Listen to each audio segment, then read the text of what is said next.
Everyone, this is Ricky Williams, one of the co-founders of the Lila app, and I'm also a practicing astrologer who has worked with over hundreds of clients. In this episode of the Lila podcast, I sit down with fellow co-founder Steven Forrest to talk about men and astrology. This came about because Stephen Lee was recently surprised to learn that most of my astrology clients and students are men, and he had a few questions that he wanted to ask. In my opinion, the way things are trending, the future of astrology is going to include more and more men. And we think this is a good thing for men and for women alike. I really hope you enjoy this one. The world of astrology is basically female. I would say 3/4 of my clients and students are women.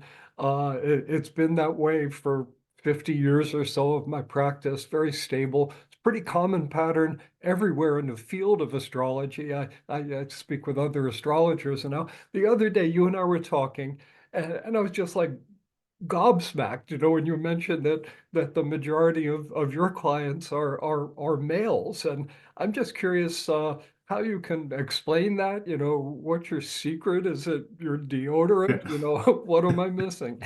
Yeah.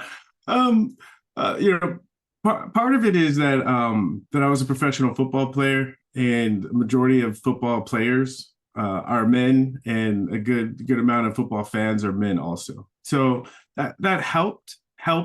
But when I first started doing readings for people, probably 85-90% of my clients were women. Yeah, so tracked. And then I decided to do a podcast called Curious Questions, where I brought on mainly men and had conversations with them about astrology. Right. So at least there was content out there of two men, right? And usually they were athletes or very successful people. So two men trying to have a conversation about astrology. And that spun off to one of my good friends has a popular sports podcast, and he's open-minded and he doesn't get astrology, but he likes to make fun of things. So he said, he's like, why don't you come on and you do your serious stuff, and we'll kind of make fun of it, and we'll go back and forth. So we did that for about a year. Yeah. And the first 2 months after going on the podcast, my readings went through the roof. I'm sure you've had these experiences where you do something and new people hear about you, and then you get a bunch of readings. Yeah.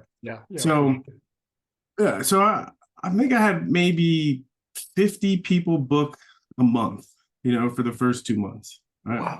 Wow. And 90% of those were men, because the large audience of this podcast were men. Mm-hmm. And so I started having more conversations with men, and I would integrate the things that I would talk about with the men watching this podcast. I would integrate it into the things that I would talk about on the podcast. And basically I would, if there was a story about some famous athlete in the news, I'd look for decent birth information, and then I'd just talk about whatever themes that I noticed in the chart. And so I think a lot of guys got to hear another guy that they trust talk about astrology, right? And it wasn't all the guys, because the podcast, what is this crazy guy talking about? Right? They got a lot of those comments, but out of it, I've gotten a bunch of clients who are really getting a lot of benefit from our conversations. Yeah. Do you find, like, when you're sitting with a male and you're doing an astrological reading, I know, if you're Sagittarius, you're a Sagittarius. Your plumbing doesn't matter. But do you find that the tone of the conversation is different than with men than with women? Is there a different orientation? There is a different orientation. I'm generalizing, but for the most part, the men, right, they need to see practical value really quickly. Mm-hmm. Right? They need to see practical value of what we're talking about really quickly, or they'll be lost. With women, sometimes I find I have more time, right? As long as I'm connecting to their feelings, right? and at least curious and talking about them, they'll stay engaged longer before it has to make any practical sense to them. Yeah. But men pretty quickly, they need to feel like there's some value here. Yeah. Yeah. Gotcha. This it triggers something I've reflected on for many years. So the same kind of female dominant pattern exists in the world of psychotherapy. There's some parallels between the intentions of astrology and the intentions of psychotherapy. The standard explanation in psychology world is that men don't ask for help, and that, there's some truth in that, I'm sure. But I've also wondered sometimes if psychotherapy has adapted itself to female needs, patterns, perspectives, which are different from male ones in many ways. I'm thinking of this because of your reference to men want something practical. And I'm wondering if a kind of feminization of the culture of psychotherapy might be part of the explanation for why men are so underrepresented there. If men might respond to a more male-oriented kind of therapy, whatever that means. Now, I may be way off base with all of this. I'm wide open to that. But I wonder if there's something similar going on in astrology, if the fact that so many astrologers are female and so many clients are female has trended the whole language in the direction of female interests and needs. You have any thoughts about that? I do. Yeah, I do. And as modern astrology tends to be psychological, tends to be more psychological. So that makes sense. The first thing that comes to my mind, and again, I'm generalizing, is I think a lot of times because of our history with men and women, is that for women, it's like they have all these feelings, right? And they need to be able to express them, right? Otherwise they get tied up in knots and they can't be as relational as women are trained to be. Whereas men, it's more about like going to work, right? Bringing home the bacon. What do I have to do, right? And so I find like with men in therapy, it's like first you have to convince them that there's some practical benefit to being aware of their feelings, right? How is being aware of how I feel, being aware of my inner world, going to help me do what I need, going to help me do what I need to do? Because I think of sports psychology, right? Right. If you're talking to an athlete or a macho guy and you say sports psychology, it clicks in for them because they can see it. If I can manage my feelings and it helps me perform better, I'm all in because it's really about the performance. Yeah. And so the conversations with men really do revolve around more practical concerns: is how is this going to help me put food on the table, right? Or with men, right? I'm so worried about putting food on the table, right, that it has me tied up in knots in all these other places. Yeah. Two other things come to mind. One is when I was a football player, like I met with many sports psychologists, right, because it was directly related to the performance on the field. And there's a lot of things in football where as long as it's directly connected to performance on the field, like dietitian, right, all of these things that we do, it's okay. And in preparing for a game, right, what the coaches do is they do an elaborate scouting of the other team, and then they put together a game plan, and then they present the game plan to us. And that's, I mean, because that's what I did for 20 years. When I started studying astrology, it dawned on me immediately that this is like a scouting report and a game plan, right? I love it. And in football, right, after the game, right, we have the scouting report, the game plan, we play the game, and the day after, we go back and watch the film, and we make corrections, right? We make corrections, and that's just naturally kind of how I use astrology, right? I have some ideas, okay? I see how they work out in real life, and then I go back and I review, and then I'm improved for the next time around. Yeah. And the other thing that comes to mind is I had a conversation this past week, and I knew I would have one of these conversations in the past week, where I was talking to a woman, and we're working on a project together, and she informed me that she got into astrology because her dad was really into astrology. Yeah. And she said, so I grew up, learning astrology from my dad, and she's from New York. I grew up in a traditional Italian family. My dad was really into astrology. My mom was very Catholic, Mm-hmm. And so she says, when I come home and I'm having a difficult week, my dad will ask, did you look at your chart? Okay. And my mom will say, I'll just pray about it. Yeah. Just pray about it. Right. Both very effective. And Yeah. Yeah.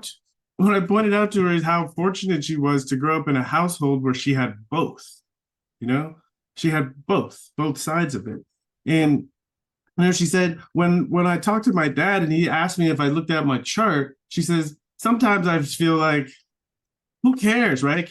Just make me feel better, Yeah. just make me feel better. Okay? And when she said that, like, it reminded me of the many times in my relationship with Linnea where something is going on and I want to say, did you look at your chart? Right? Did you look at your chart? Because right, from my male perspective, right, if she's just upset about something, and she's talking to me about what she's upset, and a lot of times it has to do with me, it's difficult to be present in the conversation and get to some kind of resolution. Yeah. But if we have a conversation about what's going on with her, what's going on with me, right, through looking at the chart, it's a totally different conversation where for me, it's easier because I feel like we're on some more solid footing when we get into the emotional stuff. Yeah. Yeah. Gotcha. Yeah. And so I imagine as men become more interested and knowledgeable about astrology, right, that in the beginning, it might be kind of tough on the women, might be kind of tough on the women.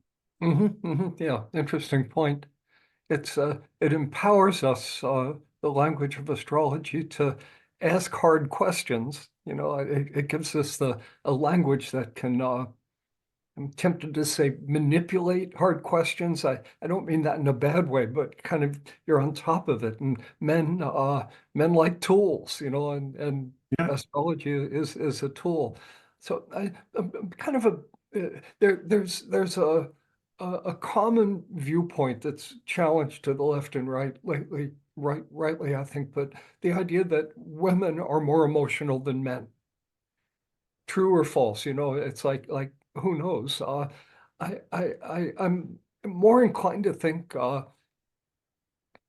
men kind of bottle up the feelings or don't have the tools for expressing themselves, and maybe astrology can help there. But there's, going back to the point I was making a few minutes ago about, male psychology, male astrology might be rather different. There's just a metaphor I want to put out and let you react to it. Two scenarios, there are two women.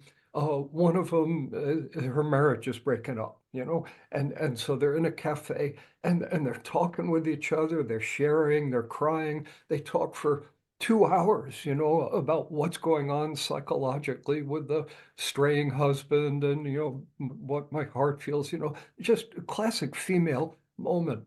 And then here's where the fun part comes in. Two men and they're old friends, dear friends, and they're sitting in a bar together.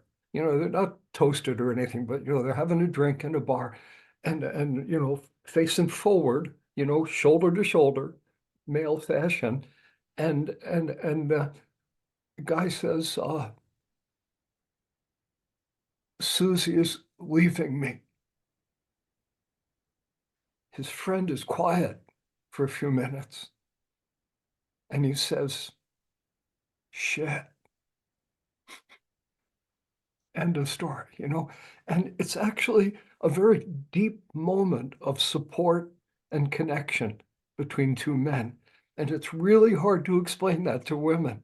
But the silent understandings and the silent supports that exist between men, it's I don't I guess I don't know if what I'm talking about is an eternal truth or an artifact of the reality that I'm 75 years old and I grew up in the old paradigm. I don't know, but Yeah. I just want to run that up the flagpole and see what you think about it. Yeah, that's wonderful. Like as a guy, I've had my most intimate experiences with other men have been in a locker room. Mhm. And the difference about the locker room is that we see each other naked every day. Yeah, yeah. Right?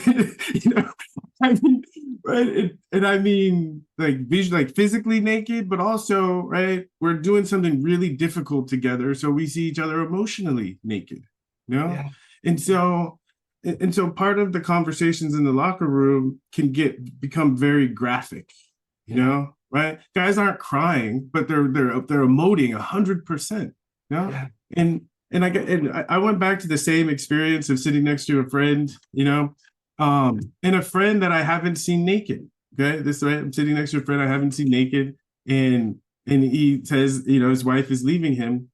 All right, I might say, "Damn," right? Damn, and that's exactly what I would say. Damn, But the next thought, and as part of my training, is what did you do? yeah, you know and that if we really got into the depths of the conversation about why, my friend would probably have to reveal some things about himself that he's not necessarily proud of. yeah, yeah, you yeah, know and so there's a right, so it's kind of awkward, but I imagine having that conversation in the locker room. Okay, the guy's laughing again, it's football players, but he's laughing kind of, he's upset, but he's, as he reflects about why she's leaving, there's more openness and space for her to talk about it. Okay, yeah, yeah, because this, I mean, a guy comes to mind right now, right? And lately, right, I've been getting men booking readings, and right, I think my wife is going to leave me. Right, yeah, it's yeah, it's been the nature of the conversation, right?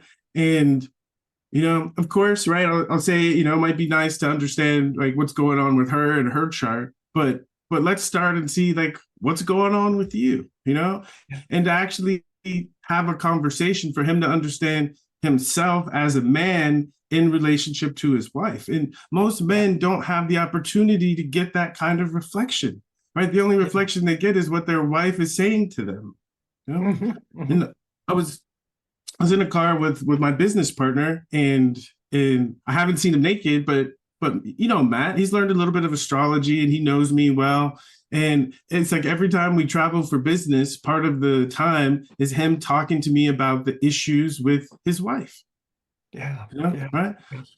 And his wife is like my little sister, right? But still, he feels comfortable. He feels comfortable enough to share with me like the issues going on. And what I've learned from that is two things. One is a lot of times men don't have anyone they trust, right? That when they reveal what's going on, that they're gonna feel better about it afterwards. They're gonna have some practical sense of what to do about it, right? Yeah, yeah, Because a guy might say, "Yeah, I know how I feel, but what the hell am I gonna do about it?"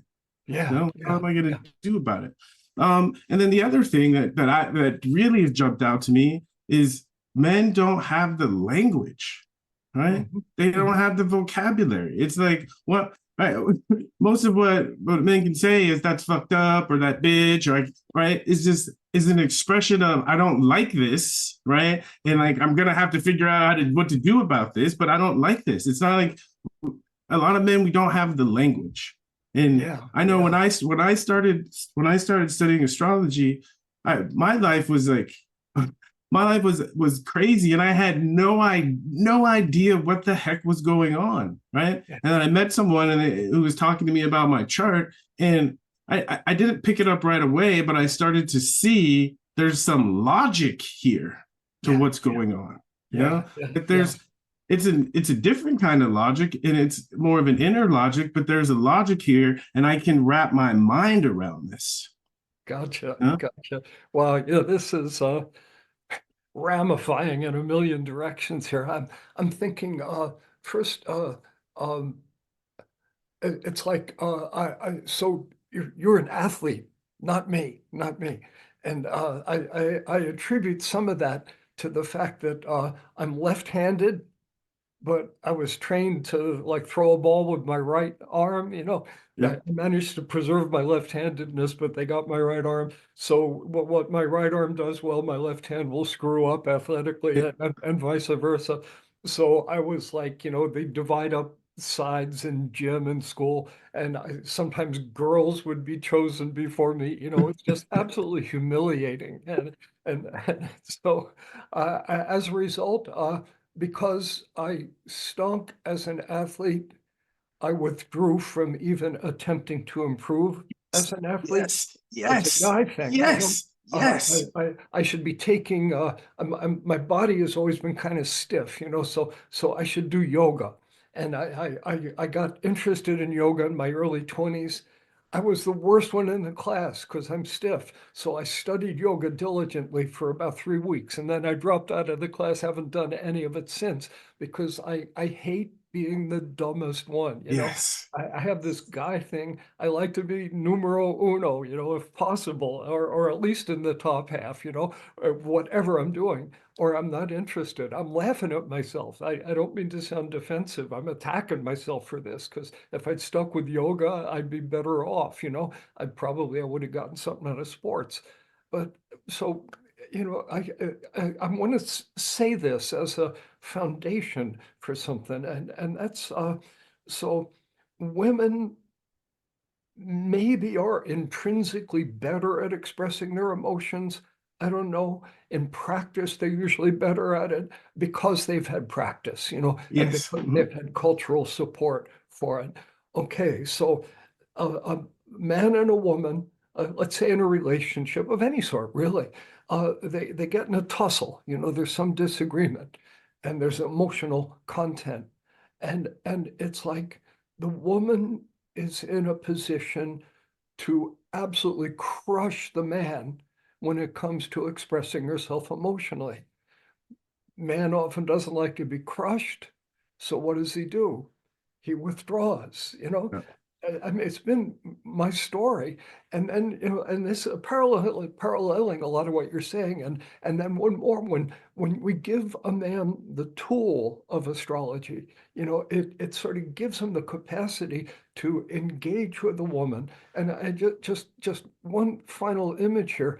A couple of nights ago, Michelle and I we were a little bit of a tussle, not even angry at each other, but it's like I was starting to feel some dread that our weekends, for the rest of this year, were getting really filled up, and I was feeling like I wasn't going to have any quiet time for Yeah. myself. Yeah. And she was like, "Oh, no, no." We had one funny moment where I got to be right and she was wrong. She said, "Well, December is like wide open." And I said, "We already had 3 things planned that we'd just been talking about for December." It's like we had maybe one weekend in December that wasn't planned. The reason I'm saying all this, it sounds really wacky, but here's the point. I was able to say to her that she was coming from her Sagittarian South Node, and I was coming from my 12th house Scorpio South Node. It's like my default was withdraw from the world. Just I need a room full of darkness and cobwebs, and it will restore me. Whereas her with her Sagittarian reflexes, let's have a party, let's do something, let's stay busy. And she speaks astrology, and it was great. It was like suddenly I'm okay, you're okay, if you'll forgive the Yes. cliche. Yes. She Yes. understood where I was coming from. I understood where she was coming from.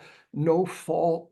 Uh, it would have been so easy for me to kind of get bamboozled into feeling that she was attacking me for my Yeah. nature. Mhm. And then the fatal misstep, if I start to internalize that, that okay, there's something wrong with me, and so what happens after that?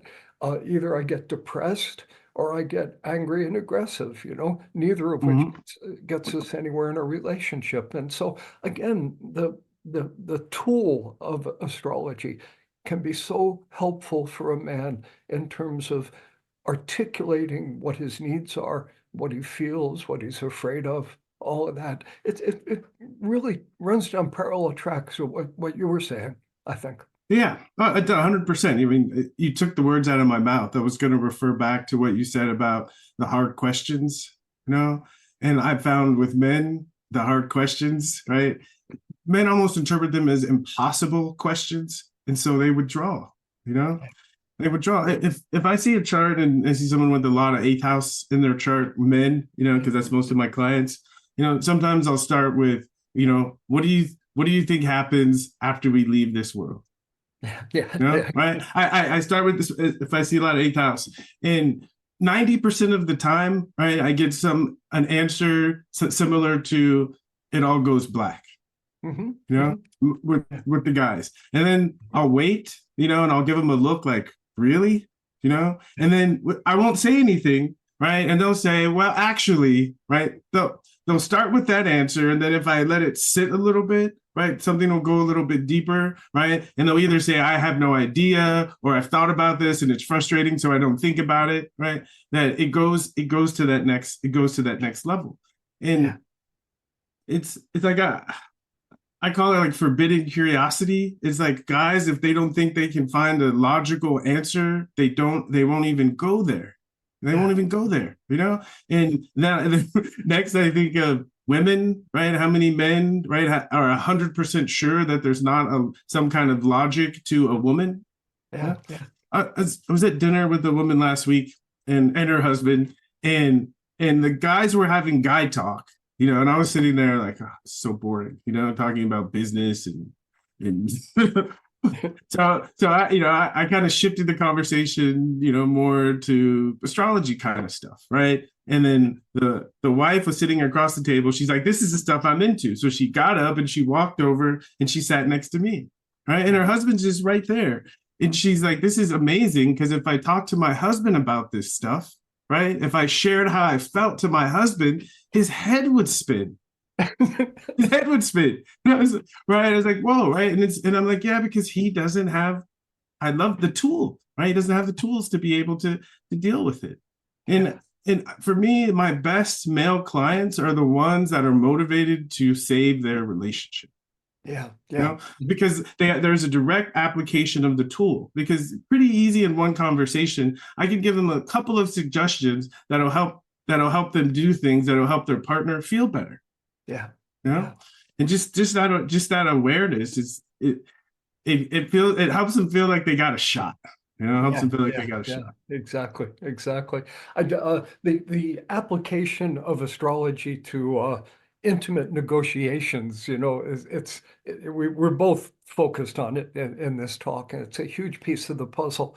I want to be careful not to get totally sucked into that, even though I'm totally behind everything we've been saying about it. But I would also make the more general statement that so a single guy, comes to me for a reading, and I do see some men, and the result of our interaction, if I do a good job and he takes it in and makes some changes in his life, because, well, bottom line, what we get from a chart, I always like to say, this is a blueprint for the life you were born to live. And it's the happiest one, the most fulfilling one. It's also the most spiritually active one if somebody's open to speaking more metaphysically, but just plain old everyday language. This is what you're good at. This is the life that'll work best for you. And so if somebody takes that in, a guy takes that in and uses it, he becomes more fulfilled, more himself, more individuated, happier, more energetic, compared to, out of sorts, bent out of shape, pissed off all the time, angry at God, and then you take these two profiles. Which one is more likely to attract a partner, and which one is more likely to make a relationship work, once we've attracted a partner. If we're out of sorts in ourselves, inevitably we project that onto other people. Depressed people are not pleasant company, happier people, easier to be with. These are simple statements. And so the individual benefit of astrology to a man or a woman, of course, generalizes into improved relationship. Yeah, 100%. And also, I think there's a kind of a cliche term, emotional guidance system. An emotional guidance system. And when I first was introduced to astrology, I was a single man, and I wasn't happy. Right. And so the other type of clients that I really like are typically younger men who who are aware that they are either in a job that doesn't feel fulfilling to them or just have a general sense of being lost. Yeah, You yeah, know, right? And because so their own experience is reflecting some kind of internal discord. yeah, Whereas I think it's easier in a relationship because we have another person, right, that's constantly pointing out, right, where the internal discord. But when, I think one of the motivations for people to be single is that they don't have someone else, constantly yeah, pointing out, yeah, yeah, yeah, yeah, pointing out what's going on. And so for me, the tool, right? It's like if we don't know what we're doing, then what do we need tools for? yeah, Right. And so the recognition of something doesn't feel good or doesn't feel right. And I would like some guidance. Yeah. That that's a place where I see a lot of single people get to when they show up, in the consulting room. yeah, yeah, Uh, yeah. I love your line about an emotional guidance system. yeah. That really works, and I'd amplify that a bit. Where with a if with knowledge of your chart, male or female, you know, you have some sense of what's authentic and healthy and basically stable in your nature. And so, for example, we might think of a person who, in order to be in that good condition, needs needs a lot of quiet time. Just that. So, a lot of big Saturn energy, a lot of 12th house energy. Various ways to express that technically. So, that's a natural need for that individual.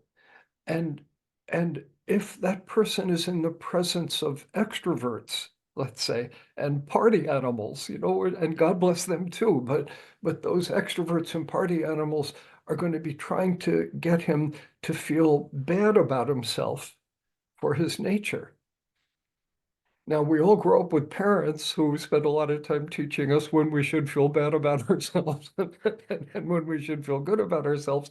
And our parents, can be off base with that. And so where I go with that is we all have a certain vulnerability to internalizing other people's opinions about us. Everybody has some vulnerability there. We may get a brittle defense around it, but it's always going to be there.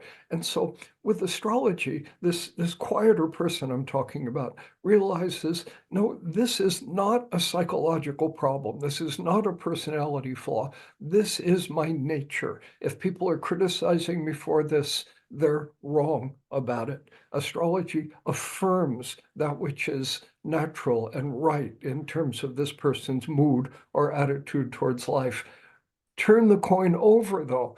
The person might have, let's say, a Mars-Uranus conjunction, and in some hot sign, and so there's a bit of a hair trigger on their temper, because of that, and so they can lash out, nuclear response to the slightest defense, before they have a chance to withdraw their missiles. And it doesn't mean they're doomed to be that way. But what the astrologer does is say, you got to watch out for this. You're never angry. You never get angry. You only get righteously indignant and justified in your nuclear response. And you're smiling, and hopefully the client smiles too. And where I go with that is it's again the other side of the coin.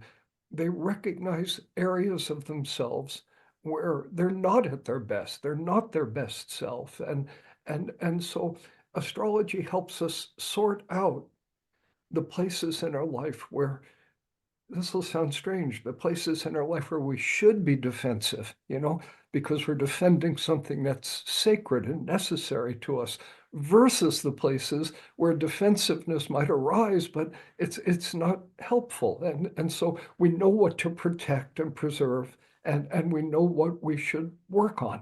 It empowers us so much in all our intimate negotiations, because Linnea I'm sure wants you to be somebody you're not sometimes. I know Michelle Oh, has a very similar yeah, set of requests for me. yeah, We return the compliment, we do the same. People are constantly doing that. And again, knowing what to defend and knowing where we need help and can do better. Astrology helps us sort that out. yeah. So a couple of things. One is what you just spoke to is, I think, is a great way to think about the practical value of astrology. Yeah, Because when I'm talking to guys, when what you just said, when we get to that point and I can reflect back to them, right, that it's a right, there's nothing wrong with you, right? yeah, There's nothing. That's when I got them. yeah, Right. That's when they see immediately, right? I like this guy, right? I always feel better when I talk to this guy, right? yeah, And right, so practical value. And I go back to our friends at the bar having the conversation, yeah, not all the times, but sometimes, right? Because right when we're like, I feel it, right? When I'm like, damn, right? Because I feel like that's that's all I can say, right? That's all that I can give back to this person because I don't have more information because he just gave me that piece of information. But yeah, if I'm talking to someone and we're having this interaction, I'm looking at their chart and they say my wife just left me, right? I'm yeah, equipped to be able to have a conversation and equipped to help this person feel, right, that at least someone sees him and understands what's going on, right? yeah, Whereas that's what damn accomplishes, okay? yeah, yeah, But that's it, right? It's hard for it to go beyond that. But with the tool, right? If the person is ready to go beyond that, right? I have a way to help him feel like he's going to get something back from going beyond that. yeah, yeah, yeah. Gotcha. There was years ago. There's a poet did a lot of early kind of men's movement stuff. Robert Bly. I don't know if Yep. you know Yeah. about Robert. Yeah. Fire in the belly. Yeah. I did had a men's weekend with him once. Like 60 guys or something. It was absolutely fabulous. And he had this metaphor of back in the like cave days. Back in prehistory. Oh, women sitting in a circle, facing each other, probably holding babies, but shucking the corn or something, and they're facing each other. And the men, meanwhile, are out hunting mastodons or something. And so they're shoulder to shoulder, their eyes on the mastodon, but they're so aware of each other. It's like, probably like a football team, we got to trust each other. But Yes. it's, Yeah. it's not about eye contact. And it said this is just a different paradigm of male intimacy. I use the metaphor of the two guys in the bar, they're looking forward, shoulder to shoulder, but they're really connected. There's a reason I'm saying all this. It's I speak of the possible like feminization of psychotherapy. The standard geometry of a psychotherapeutic situation is people facing each other, you know, eye to eye. Standard geometry of an astrological session is two people more shoulder to shoulder, and there's the chart. They're looking at the chart. And, I mean, obviously they can face each other too and make eye contact, but the chart becomes the focus. And in a way that echoes this more male paradigm, that we have this objective thing. Here's the mastodon, that we're trying to figure out, trying to understand. And it's this I think this is truth, but it hasn't really borne fruit. If it bore fruit, we would see a lot more men in the world of astrology. But I think it's a real asset that we have. And it's been sort of built into a lot of our conversation here, where astrology has the effect of objectifying what we're feeling. Here's a symbol for what we're feeling, and so it empowers the man with the tool to express and see, and even maybe manipulate the tool. Work with the tool. And in a sense, it bounces back into working with himself, but he's able to see it in front of him. And I think it's just an emotionally safer format of interaction. Is that Yeah, making sense? it makes a lot of sense. So, I think of the women, right? And they're sitting in the circle looking at each other, and they're, in my mind, they're sharing, right, how they feel, and they're telling stories, right? And so in the eye contact, it's like what they're dealing with is subjective, Yeah. in this Yeah. in the circle, right? And the men shoulder to shoulder, what they're looking at, right, is it's objective. It's like an object that they have to tackle together, Yeah. And so when I do readings, it makes me think of the image of the football players in the meeting room, and the coach is on the chalkboard, and he's doing the X's and the O's. Yeah. It's like because the coach, when he first talks, he'll talk about the game plan, but it's just imaginary, and then he goes to the chalkboard and he shows us exactly what he's talking about. This is the X, right? This is the Y. This is what you do, right? And when because we're on Zoom now, right? When I do readings with people, right, I have a cursor. We're looking at the chart, and I'm drawing circles and I'm pointing. So when I'm talking about certain things, we're both looking at the chart, and we're both learning objectively about the symbols that refer to inner experiences. So it is like we are both looking at something. And what I find, and I got this from you, what I found with the men that's very helpful is it's not just me saying stuff, right? Because they don't know. They have no idea. They've never heard of Gemini or Mars or Saturn, right? Or just saying stuff. But when I'm showing them the symbols, okay, very often towards the end, especially with men, right? You didn't talk about that symbol. What does that mean, right? Yeah. Or the eighth house is empty. What does that mean, right? And the guys start to use the tool, right? And those are the ones that come back because they have some sense that I can use this. Yeah, beautiful. Another thing with either the football team or the guys hunting, right? At least on the football team, is like we're on the same team, right? At 1:00 on Sunday, right? But at 11:00 on Sunday, when we're in the club, right? We're all in competition. We're all in competition, for out in the bar, And so what I've noticed with men is, if I don't do a good job showing them that there's something tangible here, right? If I do and they get engaged, right? Best case scenario, it turns into friendly doings, right? How is this guy making these connections? Right? I want to be able to do that, right? And those are the ones that become most passionate about really wanting to study and learn because they have a sense of there is a path to mastery with these tools. Yeah, yeah.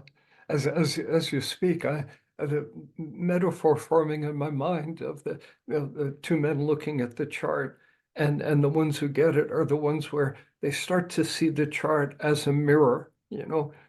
Once they learn to interpret it, it's like, okay, this part of me in my heart, I see the symbol for it there in the chart, and so this is like a mirror not of my face but of my soul or my psyche. I mean, Yeah. that'd be true obviously of women too. Those are the people who really get it because that's what a chart is. Yeah, there's an image that I found in a book, and it's a woman fully clothed looking at a full-size mirror, Yeah, and yeah. like off to the right of the mirror is the astrologer, kind of like they're holding the mirror, Yeah. and the woman's clothed, but in the mirror she sees the reflection as being naked, Yeah. all right, and the idea that the chart can reflect back our inner selves. And then I go back to the women sitting in the circle, right? They have more practice of experiences that allow them to reflect their inner selves. Okay, the men out hunting, they again, they don't have the language, they don't have the practice, right? Yeah. But a lot of them have the desire and the awareness that they wish they were more in tune. A lot of men do these days, and so when we sit down with the chart and they have that sense of this is what I've been looking for, something to help me get a sense on the things that I'm feeling. And the connection I make to that is with a lot of the men that show up for me, it's Mars conversations, Yeah.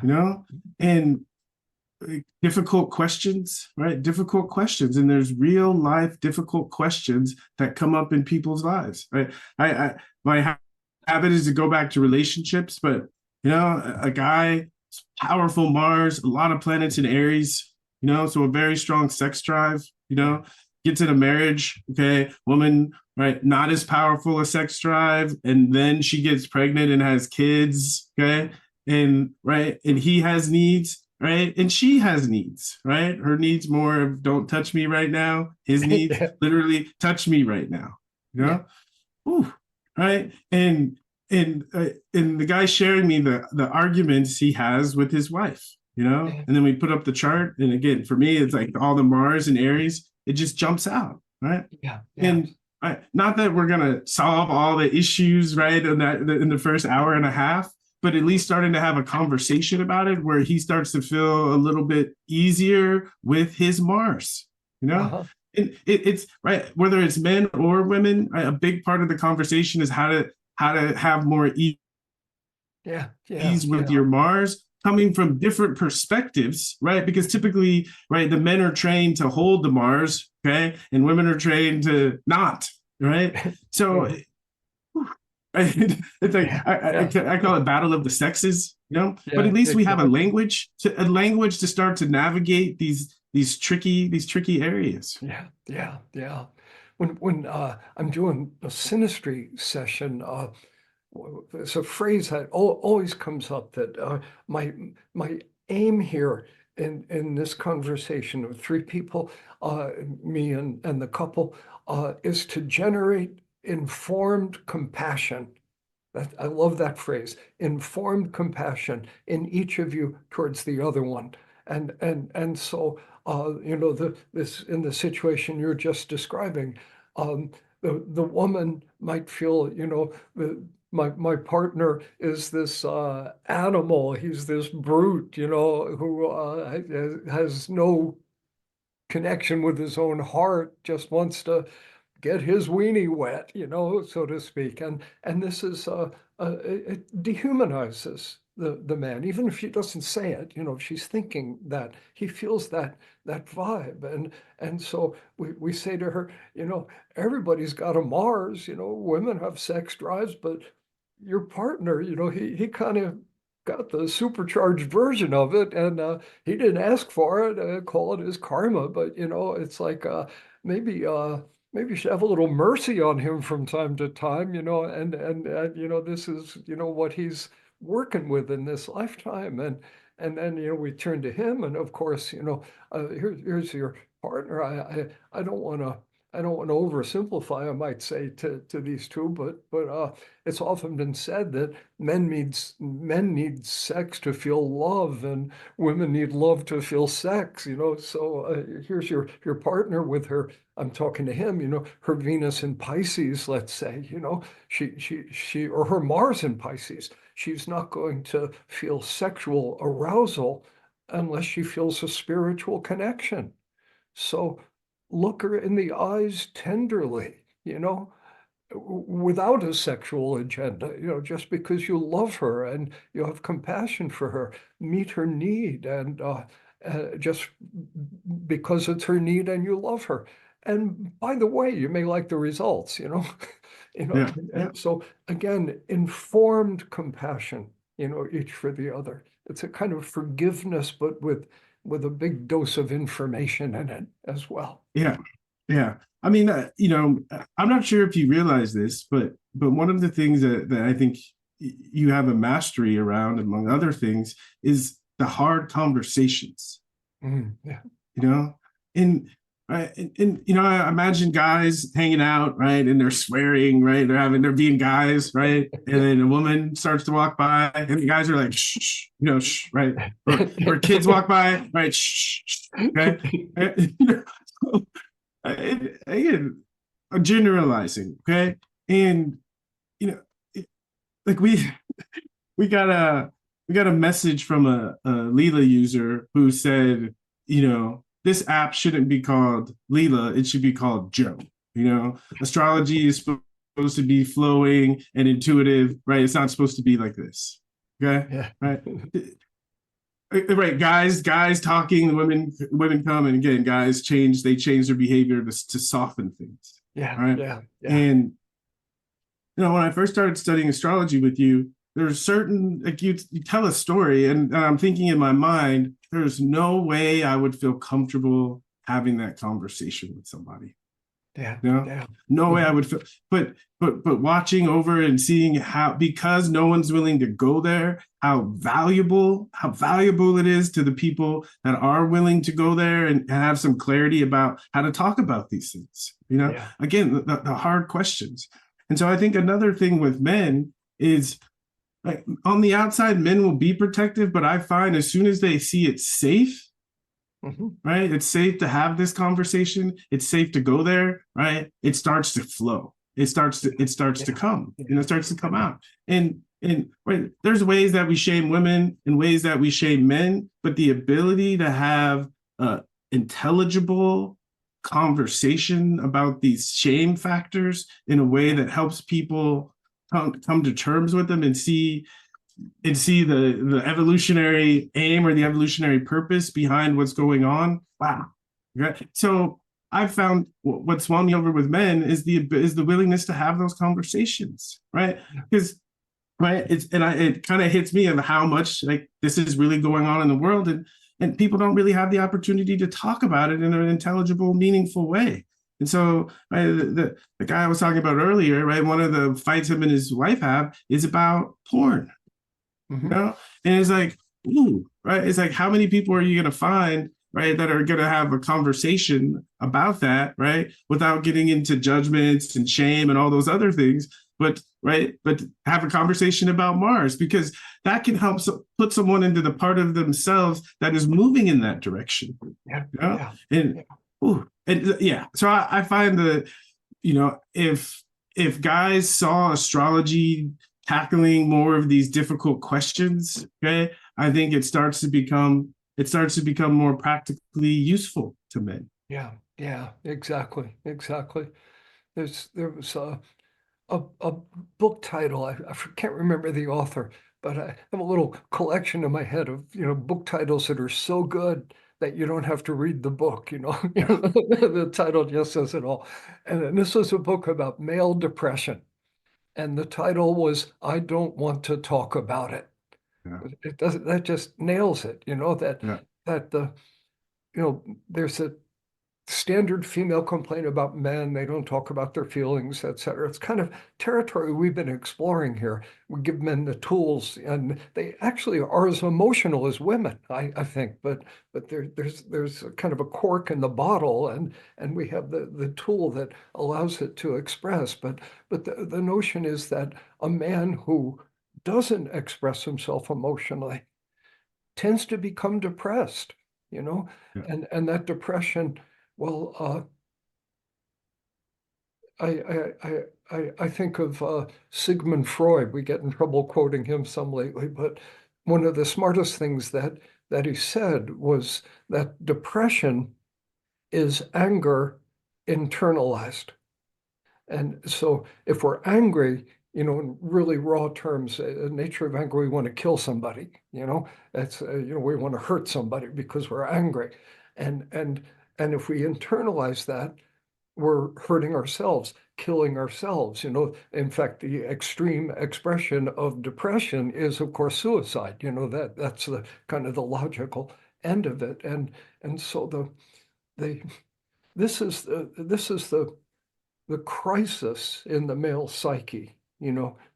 Probably it's been going on for since the beginning of time, as far as I can tell. But this thing that bottles men up because they lack the tool for the self-expression, that leads to male depression, a quiet plague, and male aggression, which is a noisy, dangerous plague. Idiots, shooting people, with the AR-15s, for no apparent reason other than they're angry.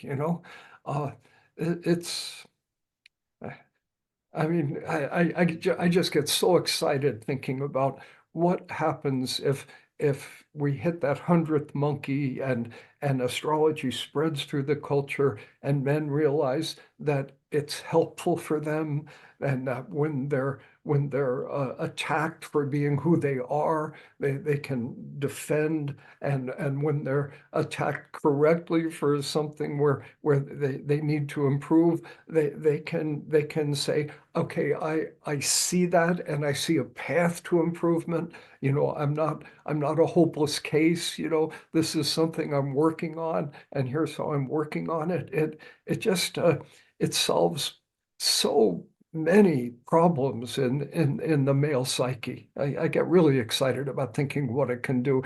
And just one more comment, I want to thank you for representing such unabashedly male energy, and being an advocate of astrology. Your existence is helping some really pretty fundamental problems.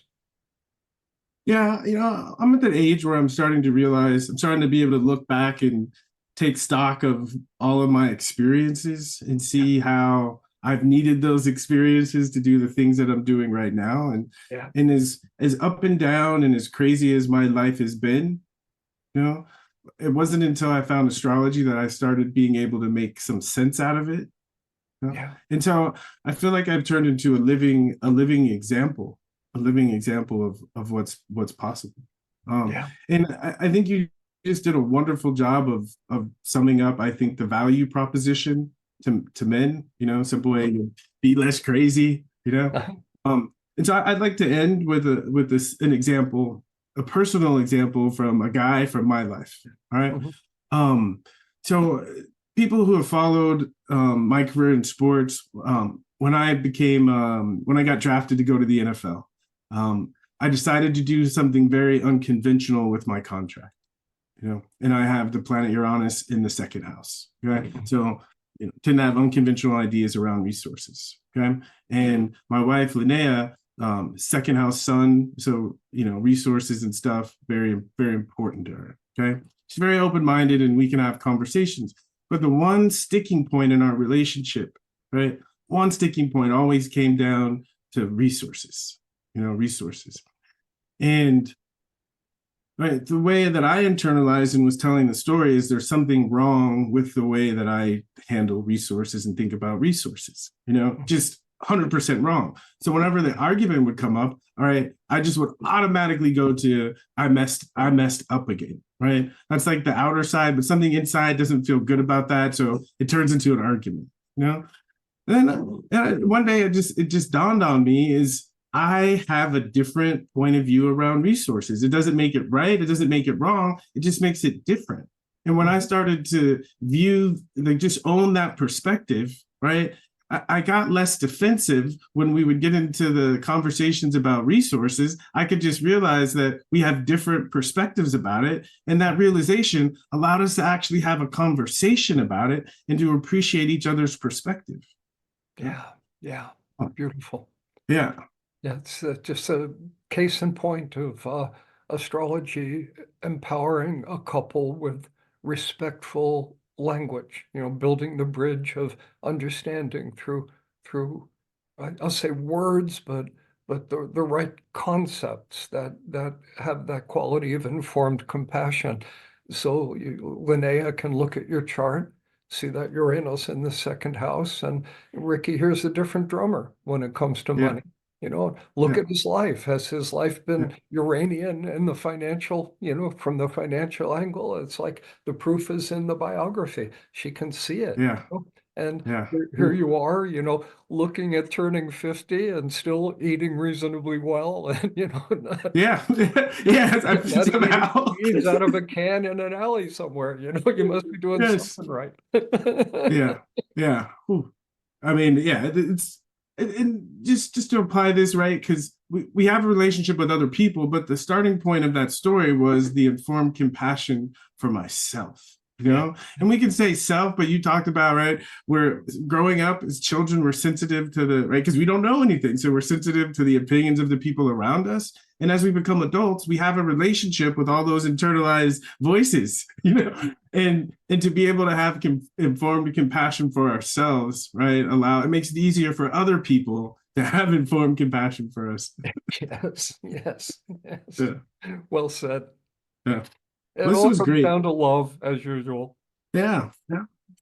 This was great. I'm glad I got to talk about this. It's a subject that I'm really, really passionate about because I appreciate, as being a macho guy, like the benefit that astrology's brought to my life, Yeah, my work yeah, life, exactly. my home life, Uh-huh. all of it. Do you think of yourself as a macho guy? When I watch on Sundays during football season, I do. Because I see all the jerseys around and I hear all the conversations about how people talk about football players, and I think, oh yeah, I was one of those guys, But if I'm not watching football or not playing rough with soul, then it completely leaves my consciousness. Yeah, yeah. The first 5 seconds I knew you, I thought you were a macho guy, but Yeah, by about second 6, I realized, no, it's just an appearance, yeah. I can go there, I can go there. Yeah, yeah, I guess. Yeah. Despite appearances, me too, Yeah, yeah, yeah, exactly.